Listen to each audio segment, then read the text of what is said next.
100% fees రాయితీతో AI నేర్చుకోవాలనుకుంటున్నారా? Attend quality thought gen AI test 2025. ఎవరికో సోషల్ మీడియా ఎలా ఉంది మేము వాట్సాప్ తనేమన్నా నేను అడిగే ప్రయత్నం ఏం చేస్తానంటే సున్నితంగా మిమ్మల్ని హర్ట్ చేయకుండా సుమలత చెప్పండి తనేమన్నా హోప్స్ పెట్టుకుని ఇది వర్కౌట్ అవుతుందని ఇంత దూరం వచ్చే వరకు ఆగి బహుశా ఇది వికటించి మీరు వెళ్ళిపోయామన్న తర్వాత బహుశా ఇంకా నేను మోసపోయానని ఫీల్ అవ్వడం సహజం.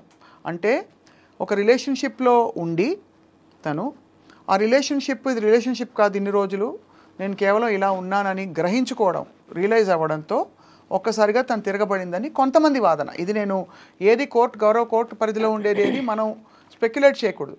కానీ మీరు ఇంత ఓపెన్గా మాట్లాడుతున్నారు కాబట్టి ఎటు నుంచి చూసినా ఒక భార్యగా మీరు కష్టపడి ఉంటారు. అక్కడ రిలేషన్షిప్ ఉన్నా మీకే ఇబ్బంది, లేక ఇలాంటి అలిగేషన్స్ వచ్చినా మీకే ఇబ్బంది పడింది. మొత్తం పిక్చర్లో ఎవరంటే మీరు. యాక్చువల్లీ దీనికి ఒకటే, తనకి ఏం చేసినా సరే టాప్లో ఉండాలి, అది టాప్లో ఉండాలి.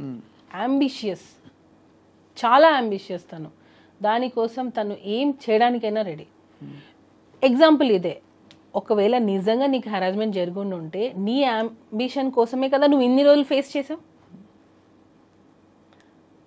ఇంకా పాయింట్ దొరికేసింది. అంటే నువ్వు అనుకున్న దానికోసం, అంటే నీకు ఆఫర్స్ రావడం కోసం, నువ్వు వర్క్ చేయడం కోసం నువ్వు నిజంగా ఇంత హెరాస్మెంట్ ఫేస్ చేసావు అని అంటే నువ్వు రీచ్ అవ్వడం కోసమే కదా.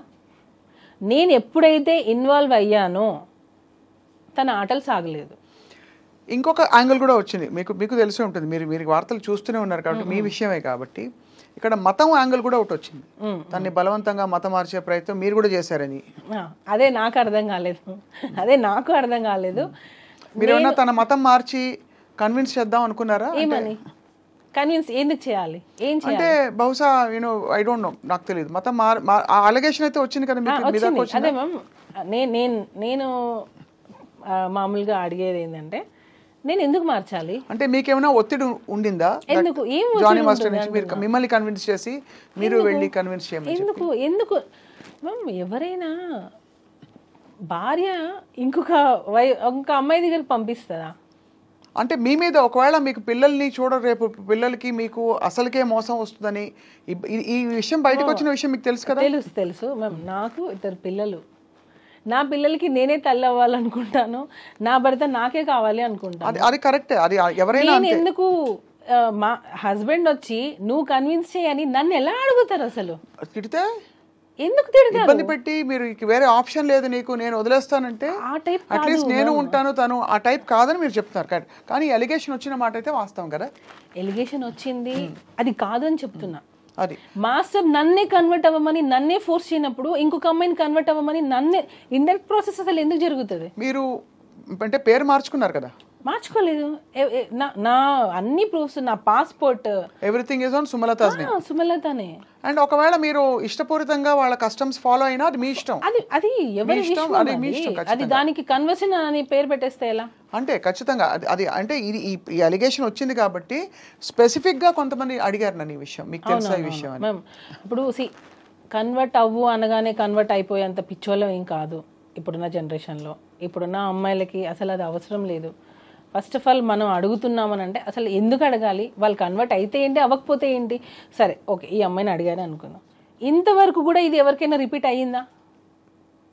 ఎవరికైనా అంటే అసిస్టెంట్ కొరియోగ్రాఫర్స్ ఇంతమంది మాస్ దగ్గర వర్క్ చేస్తున్నారు, ఈ అమ్మాయినే కన్వర్ట్ అవ్వమని అడిగామా?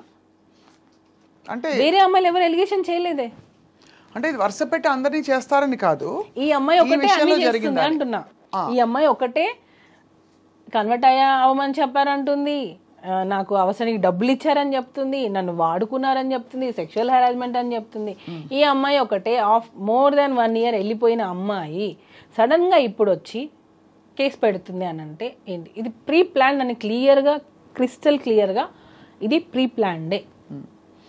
Pre planned. అండ్ బహుశా అంటే మరి ఇప్పుడు ఏంటి స్టేటస్ ఏంటి? ఇంకా కోర్టులో విషయం కొనసాగుతుంది మ్యామ్. నాకు కోర్టు మీద నాకు చాలా నమ్మకం ఉంది. ఎందుకనంటే ఈరోజు అబద్ధం అనేది గెలవచ్చు, అట్ ద ఎండ్ నిజం అనేది గెలుస్తుంది. ఫైనల్లీ ట్రూత్ అనేది బయటకు వస్తుంది. ఇప్పుడు కొరియోగ్రాఫర్స్ అందరూ జానీ మాస్టర్తో సపోర్ట్లో ఉన్నారా? కొంతమంది విరుద్ధంగా మాట్లాడిన వాళ్ళు కూడా కొంతమంది మనం విన్నాం. ఆయన ఇలాగే బిహేవ్ చేశారని ఒకళ్ళిద్దరుకే, అంటే ఇవన్నీ థంబ్నెయిల్స్. మళ్ళీ ఇందులో ఇప్పుడు సోషల్ మీడియా వచ్చాక ఒక పెద్ద ఇబ్బంది ఏంటంటే ఏది కరెక్ట్ ఎవరికి కంటెంట్ కూడా అలా ఉండదు, లోపల కంటెంట్ కూడా వేరేగా ఉంటుంది. వేరే వేరే ఛానల్స్ వాళ్ళు ఇష్టం వచ్చినట్టు పెట్టిన సందర్భాలు ఉండుంటాయి. సో అందుకే మిమ్మల్ని అడుగుతున్నాను. ఇప్పుడు మరి కొరియోగ్రాఫర్ సపోర్ట్ ఉందా లేదా అంటే ఇండస్ట్రీ సపోర్ట్ ఉందా అసలు? ఉంది మ్యామ్, ఉంది కాబట్టే మళ్ళీ master get back to work అయ్యారు. ఇప్పుడు సుకుమార్ గారితో అల్లు అర్జున్ గారితో కొంచెం రిఫ్ట్ వచ్చిందా మాస్టర్కి? మ్యామ్ యాక్చువల్గా ఇది నేను మాట్లాడచ్చో లేదో నాకు తెలియదు. ఇప్పుడు దీని వెనుక ఉన్నారు అని కొంతమంది అంటున్నారు, దీని వెనకాల లేరు అని కొంతమంది అంటున్నారు. నేను కూడా ఆడియన్స్గా నేను కూడా చూసింది ఏంటంటే, ఈ అమ్మాయి ఎలిగేషన్ రాగానే ఒక ట్వీట్ వచ్చింది, మేము ఈ అమ్మాయి వెనకలు ఉన్నాము, ప్రతి ఒక్క గీత ఆర్ట్స్ దానిలో ప్రతి ఒక్క సాంగ్ మేము ఇప్పిస్తాము అని. దాన్ని ఎవరూ ఖండించలేదు. ఆ ట్వీట్ అలానే ఉన్నింది. ఈ అమ్మాయి మొన్న ఎప్పుడో ఇంటర్వ్యూలో చెప్పినట్టుంది, దీని వెనక ఎవ్వరూ లేరు అని. కేసు పెట్టి సెప్టెంబర్లో నువ్వు కేసు పెట్టావు, 4 నెలలు నువ్వు వాళ్ళిద్దరు పేర్లు మారుమోగుతుంటే నువ్వేం చేసావు? అప్పుడెందుకు నువ్వు నో అని చెప్పలేదు? అప్పుడు అసలు ఇంటర్వ్యూలో ఇవ్వలేదు కదా అమ్మాయి. ఎందుకు చెప్పలేదు అంటున్నా, అదే అడుగుతున్నా. అంటే ఎందుకు ఇవ్వలేదంటే ఇంకా అదొక ఇబ్బందికరమైన సిచ్యువేషన్. అంటే నేను ఆ అమ్మాయిని జస్టిఫై చేయట్లేదు. అర్థమైంది. ఇప్పుడు ఇది ఒక ఇబ్బందికరమైన ఒక వ్యవహారం. అవును, ఎటు చూసినా అరిటాకు ముళ్ళు మీద పడినా ముళ్ళు అరిటాకు మీద పడినా అనే సామెత చందంగా ఈ అమ్మాయి మోడెస్టీ, ఈ అమ్మాయి డిగ్నిటీ ఈజ్ అట్ స్టేక్. తను వచ్చి బయటకు వచ్చి ఇష్టపూర్తంగా చెప్పినా, ఎవరో చెప్పించినా, జరిగినా జరగకపోయినా ఇది జరిగింది, ఇలా నన్ను రూమ్కి పిలిచి అనగానే అక్కడ ఇమీడియట్లీ తన్ని ఒకలా చూస్తారు అందరూ విక్టిమ్గా. ఇప్పుడు ఎందుకు వచ్చింది? అదే కరెక్టే. ఈ ప్రశ్నకు సమాధానం అనేది అప్పుడు నువ్వు మెయింటైన్ చేసావు, ఇప్పుడు ఎందుకు చేయలేదు? మనకి జనరల్గా కూడా సుమలత మీకు తెలుసు, మీటూ క్యాంపెయిన్ జరిగినప్పుడు కూడా ఎప్పుడెప్పుడో జరిగిన సంఘటనల గురించి అమ్మాయిలు మాట్లాడడం భయపడతారు, అసలు ఎవరు సపోర్ట్ రారని ఫస్ట్ భయపడతారు ఇండస్ట్రీలో అని చెప్పి చాలామంది బయటికి రారు. ఎప్పుడైతే లేదు నేను నిలదొక్కుని ప్రూవ్ చేసుకుంటానని ఒక ధైర్యం వస్తుందో ఆడపిల్లలు అదే విషయాన్ని డిఫరెంట్గా చూస్తారు. ఆ కార్డ్ని మిస్యూజ్ చేస్తున్నారు అంటున్నా నేను. అయిండొచ్చు. ఆ ఛాన్స్ని ఏదైతే రియల్గా జరిగిన వాళ్ళని తీసుకొని వీళ్ళు ఈ కార్డు ప్లే చేస్తున్నారు. అది రియల్గా బాధపడే వాళ్ళని చూసి ఇది నేను చెప్తే ఇది వింటారు, లేడీ అనగానే అమ్మాయి అనగానే వినేస్తారు అని చెప్పే పెడుతున్నారు. సో దానికి ఎవరు అగెనెస్ట్గా మాట్లాడలేరు. ఇంకొకటి, స్త్రీ అంటే ఆది పరాశక్తి అంటారు. ఆ శక్తిని నిజం కోసం వాడండి అంటున్నా, ఆ శక్తితో ఆడుకోవద్దు అంటున్నా. ఇది ఎవరు ఎలా తీసుకున్నా పర్లేదు, ఆడపిల్ల అనే ఒక ఉమెన్ కార్డ్ని రాంగ్ దానికి యూస్ చేయొద్దు అని చెప్తున్నాను నేను. రియల్ విక్టిమ్స్ చాలా సఫర్ అవుతున్నారు. అయితే ఉందంటారు, అన్ని క్రాఫ్ట్స్లో ఉందంటారు. ఎందుకు ఉండదు మ్యామ్? ఎందుకు ఉండదు? ఇప్పుడు జరిగేవి ఎక్కడైనా జరుగుతాయి. సాఫ్ట్వేర్ అవ్వచ్చు, కన్స్ట్రక్షన్ దానిలో అవ్వచ్చు, మన ఇండస్ట్రీలో అవ్వచ్చు, మీడియా దానిలో అయి ఉండొచ్చు. ఎక్కడైనా సరే మేల్ ఫీమేల్ ఉన్నప్పుడు జరిగేవి జరుగుతూ ఉంటాయి. ఆ రియల్గా వచ్చిన వాటిని తీసుకొని ఆ కమిటీ అనేది పనిచేస్తే బాగుంటుంది. ఇలాంటి ఫేక్ ఎలిగేషన్స్ వల్ల నిజమైన వాళ్ళు రావాలన్నా కూడా అమ్మో ఇంత జరుగుతుందని ఆలోచిస్తున్నారు. ఖచ్చితంగా. మీరు అన్న పాయింట్ అంటే ఈ విషయంలో మళ్ళీ గౌరవ కోర్టు పరిధిలో ఉంది కాబట్టి నిజాలు కోర్టు సమక్షంలో తేలాలి. మీకు బాగా నమ్మకం ఉంది కోర్టు మీద అని చెప్పారు. మనందరికీ న్యాయ వ్యవస్థ మీద నమ్మకం ఉంది. ఇవాళ మాట్లాడడంలో ఆంతర్యం కూడా మీరు పడ్డ కష్టానికి, భార్యగా మీరు నలిగిపోయిన విధానానికి మీకు ఏమిటి పరిష్కారం అని తర్వాత జరిగిన సంఘటనలు మీ నోట తెలుసుకుందామని పిలిచాం. వేరే సెకండ్ హ్యాండ్ ఇన్ఫర్మేషన్ కాకుండా.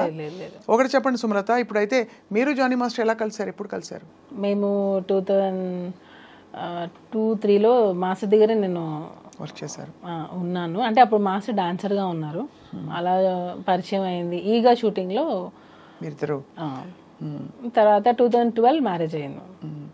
ఎప్పుడు కానీ మీకు ఆ డౌట్ రాలేదు మాస్టర్కి వేరే అమ్మాయిలతో కనెక్షన్స్ ఉన్నాయా అనే ఒక డౌట్ అని ఎందుకంటున్నా? అసలు ఉంటే కదా. నేను మళ్ళీ అదే చెప్తున్నా. నేను ఇంత పాయింట్ కూడా ఎందుకు నేను దాన్ని తీసేస్తున్నానంటే అది ఉంటే కదా అంటున్నా నేను. ఇక్కడ మాత్రం మీరు అటువైపు నుంచి ఉందని గ్రహించారు కాబట్టి అన్నిసార్లు వెళ్ళి. నేను మళ్ళీ చెప్తున్నా, తనకి మాస్టర్ మీద ఇంట్రెస్ట్ ఉన్నింది, తను ఎక్స్పెక్ట్ చేసింది. ఆ ఎక్స్పెక్ట్ చేసింది వదిలేసి పిల్లల్ని వదిలేసి రా, నువ్వు నాతోనే నీ లైఫ్ ఉండాలి, నాతోనే ఉండాలి. నేను ఆఫ్ కెమెరా నేను మీకు రికార్డింగ్స్ కావాలంటే వినిపిస్తా. నువ్వు నాతోనే ఉండాలి, ముస్లిమ్స్ దానిలో 4 పెళ్ళిళ్ళు ఉన్నాయి కదా, చేసుకోవడానికి నీకు ఛాన్స్ ఉంది కదా, చేసుకోవచ్చు కదా అని పెళ్లి చేసుకోమని అడిగింది అని వాళ్ళ మదరు ఈ అమ్మాయి ఇద్దరు ఉంది కదా ఛాన్స్ నీకు అని ఎంత టార్చర్ చేశారంటే, మీరు అడిగిన క్వశ్చన్ ఇప్పుడు వ్యాలిడ్ అవుతుంది. యాజ్ ఎ వైఫ్గా నువ్వు ఎంత సఫర్ అయ్యావానని. నా హస్బెండ్ నాకు సపోర్ట్ చేయకుండా ఉంటే నాకు ఎక్కడైనా ఎక్కడ జానీ మాస్టర్ దాన్ని కట్ చేస్తారా మొత్తం విషయాన్ని? అందుకే కదా అమ్మాయికి ఎక్కడ మణికొండలో ఉంటున్నారని ఆ పుకార్లు కూడా వచ్చాయి మధ్యలో.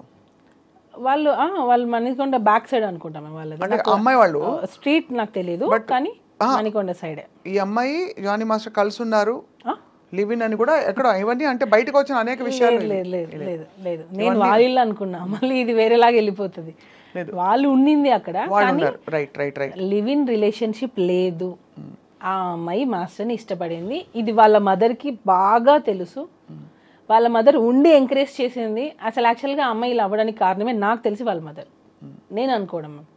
ఎందుకనంటే పేరెంట్స్ అనేవాళ్ళు, ఇప్పుడు మా పాప ఉంది, స్కూల్ నుంచి రాగానే నేను ప్రతిరోజు అడుగుతాను, ప్రతిరోజు నేర్పిస్తాను.